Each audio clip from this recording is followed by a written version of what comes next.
Informasi iklim dasarian Provinsi Jawa Tengah update 10 Agustus 2020. Monitoring hari tanpa hujan dasarian 1 Agustus 2020. Sebagian besar wilayah Jawa Tengah termasuk dalam kriteria menengah 21 hingga 30 hari tanpa hujan. Wilayah dengan kriteria sangat pendek 1 hingga 5 hari tanpa hujan terjadi di Jepara bagian utara, sebagian besar Pati, Blora bagian utara, Pemalang bagian utara, sebagian besar Batang, Kendal, Kota Semarang dan Kabupaten Semarang bagian utara. Wilayah dengan kriteria pendek 6 hingga 10 hari tanpa hujan meliputi sebagian wilayah Cilacap, Batang, Kabupaten Semarang, Jepara, Pati, Rembang dan Grobogan.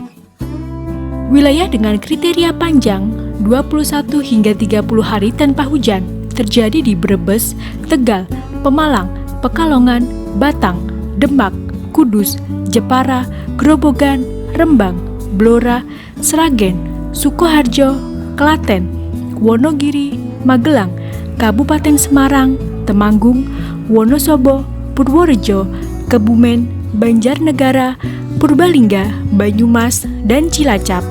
Wilayah dengan kriteria sangat panjang 31 hingga 60 hari tanpa hujan terjadi di Brebes, Tegal, Banyumas, Purbalingga, Banjarnegara, Kebumen, Purworejo, Temanggung, Magelang, Kabupaten Semarang, Boyolali, Grobogan, Klaten, Sukoharjo, Karanganyar, Sragen, dan Wonogiri.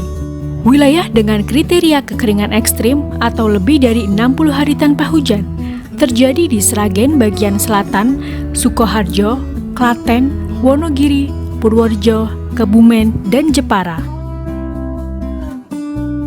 Analisis curah hujan dasarian 1 Agustus 2020.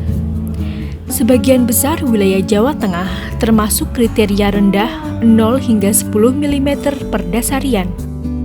Curah hujan dengan kriteria menengah 51 hingga 100 mm terjadi di sebagian kecil wilayah Kendal dan Batang, sebagian kecil Kabupaten Semarang, sebagian kecil Jepara dan Pati, dan sebagian kecil Kabupaten Rembang. Perakiraan probabilistik curah hujan dasarian 2 Agustus 2020.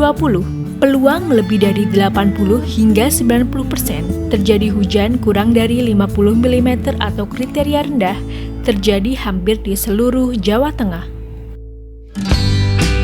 Hampir seluruh wilayah Jawa Tengah telah memasuki musim kemarau. Untuk itu, waspadai kemungkinan dampak musim kemarau, terutama di wilayah yang rentan terhadap bencana kekeringan meteorologis, kebakaran hutan dan lahan, serta ketersediaan air bersih.